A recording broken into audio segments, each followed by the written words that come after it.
नमस्कार। कल के अंक में हमने चर्चा की थी कि पक्षियों के में अद्भुत तालमेल होता है। एक पक्षी ने विचार किया, समान तरंगत वाले विचारों में आकर्षण के कारण दूसरा पक्षी समझ लेता है। आपने हुदहुद नाम के पक्षी को देखा होगा। इस्लाम धर्म के पैगंबर हजरत सुलेमान पक्षियों की बोली समझते थे।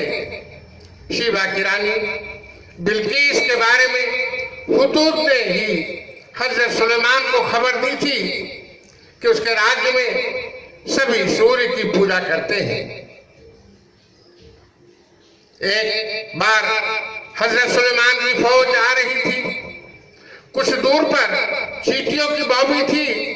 चींटियों के सरदार ने अन्य चींटियों से कहा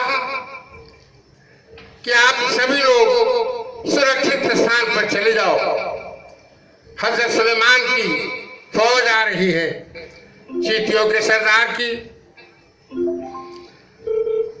आवाज हजरत सुलेमान ने सुना। यहाँ चींटी इतनी तेज आवाज से नहीं बोल सकती थी कि कोसों दूर से हजरत सुलेमान उसकी आवाज सुन लेते। ये भी विचारों का आकर्षण है। चींटियां कतार में एक झुंड के साथ में एक तालमेल के साथ चलती है। टिड्डियां समूहों में चलती है। लाखों लाख टिड्डियां एक साथ ही रहती है। बलिदान देने के समय भी पतंगा अकेला नहीं होता है, बल्कि उसके साथ भी एक समूह होता है। पेड़ पौधों में भी विचारों का तालमेल देखा जा सकता है। किसी क्षेत्र में एक फसल दूसरे क्षेत्र में दूसरी फसल की पैदावार होती है। एक क्षेत्र में दूसरे किस्म की फसल उगाने से पैदावार कम हो जाती है। यह पेड़ पौधों के विचारों का तालमेल है। भेड़ और बकरियां झुंड में चलती है। इनके बारे में एक कहावत है, गतानुगतिको लोका, अर्थात पीछे चलने की प्रवृत्ति होती है। मुर्गे हमें नित्य प्रातः एक निश्चित समय पर बांग देकर उठाने का यत्न करते हैं। आइए मनुष्यों के बारे में अब विचार करें। मनुष्य के बारे में एक कहावत मशहूर है कि चोर चोर मौसेरे भाई। इसका अर्थ है कि एक ही विचार वाले मनुष्य परस्पर मेल रखते हैं।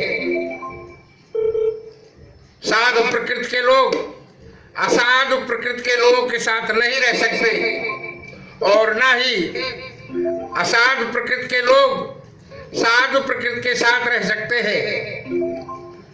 बच्चा बच्चों के साथ खेलना पसंद करता है, युवा के साथ नहीं।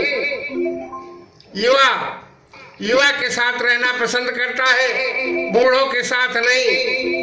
यही समान विचार वाले लोगों में मनुष्यों का आकर्षण है और असमान विचारों का विकर्षण है। समान विचारों के आकर्षण, यही विचारों के आकर्षण का नियम है।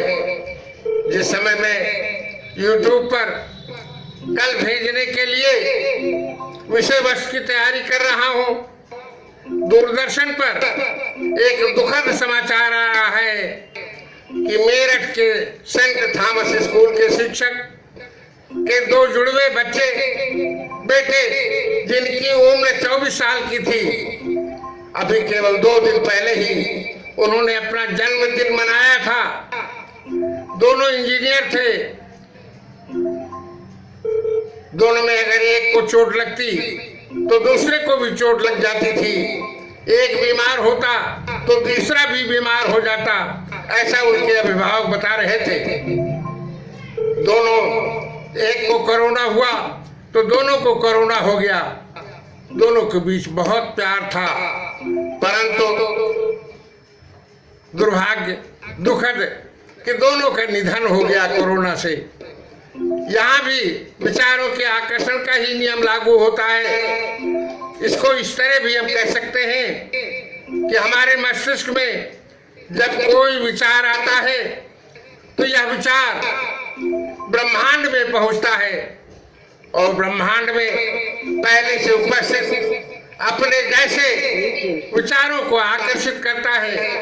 अब हमारा विचार तन्हा नहीं रह जाता, बल्कि अपने जैसे विचारों का एक समूह बना लेता है और ब्रह्मांड में उपस्थित यह विचारों का समूह एक चेन, एक श्रृंखला द्वारा हमारे मस्तिष्क से जुड़ जाता है और हमारा मन इन्हीं विचारों के समूह में स्वयं को घिरा हुआ महसूस करता है। अब हमारा मन इन्हीं विचारों को गुणता है, ढूंढता है और उसी में रहना पसंद करता है, उसी में तैरता रहता है। इससे यह निष्कर्ष निकलता है कि समान विचार एक दूसरे को आकर्षित करते हैं।